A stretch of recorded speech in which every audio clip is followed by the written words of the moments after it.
at the end of the day, you have to be proud of what you do. I also want to join forces with collaboration that they share with me the same goal, the same ethics, and the same vision.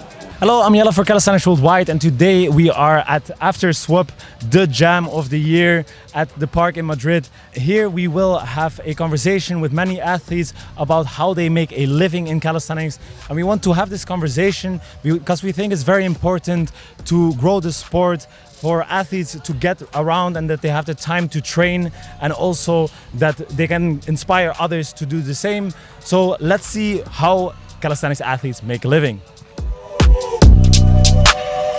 First, I want to thank you for organizing such an amazing event. You're welcome, guys. Bringing these athletes together. It's amazing. Like, the level was crazy. I am here for the third year in a row, and every time it's really a joy to be here. My question to you is, how do you make a living? Yeah, I run a business in calisthenics with my company, as you know, the SWUB company, and also I have another kind of business like in all the IT area also, instead of just the calisthenics. But at the end of the day, my goal finally can be like join both areas and try to create something.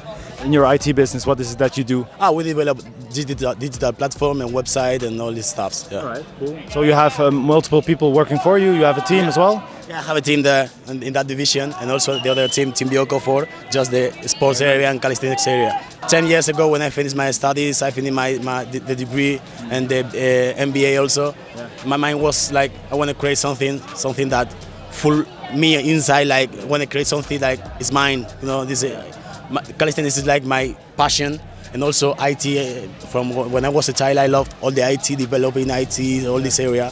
I tried calisthenics first, it started running, and the IT is like 1 year ago. Just it's like quite new. All right. Yeah. You've done very well, and I'm curious, how would you like to combine it in the future? Maybe a platform where calisthenics can join and create some area that they can connect each other and they can share knowledge or formation inside that. Not just like I have a calisthenics program or I have my calisthenics sessions, you know, something like more advanced in terms of IT, in terms of nowadays technology is going, and try to join calisthenics inside there. Can be something in the future to look. I'm very curious what will come then in that case.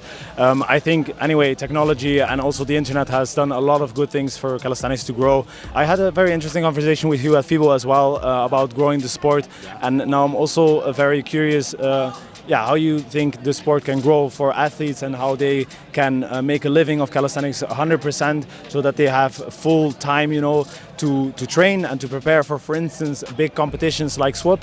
And I'm also curious what you think, you as a competition organizer, what your role can be in growing the sport in that kind of way. I think organizers will have the responsibility also with the athlete and the public to join forces and have the same goal. You know, the same goal at the end of the day is to have a space or platform where calisthenics athletes have to just focus on train and compete.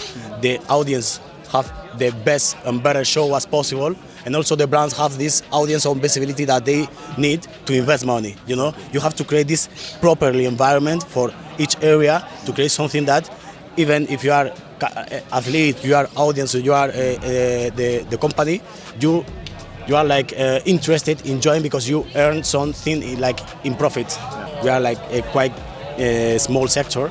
You know, we have to try to start creating events that the regular public interested in. You know, that's the way to grow the sport, because at the end of the day, not too much people train calisthenics, but there are a lot of people that want to train body weight, what they want to train with, you know, all these stuff, and they probably know about something about calisthenics, but they don't enjoy events, they don't know techniques about starter plan, full plans, all this stuff. They want just being entertained, maybe.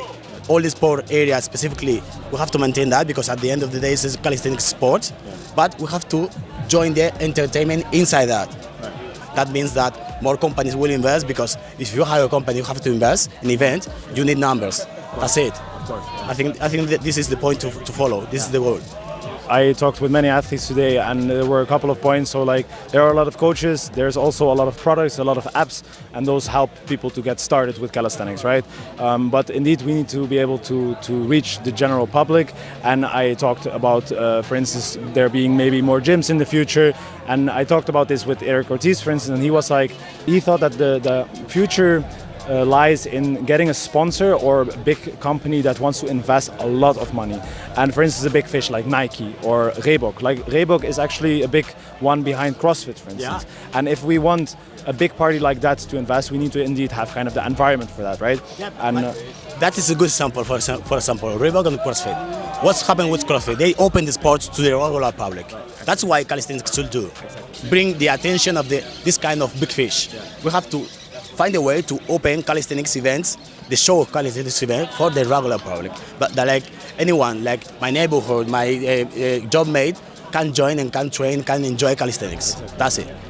Yeah, I totally agree. And for that, of course, the level needs to even increase more, and there needs to be a lot of leaders like yourself. So I think that, for instance, SWUB, I'm a big fan, so I think it has so much potential to reach this big fish. I'm curious, what kind of big fish do you think would be a good one?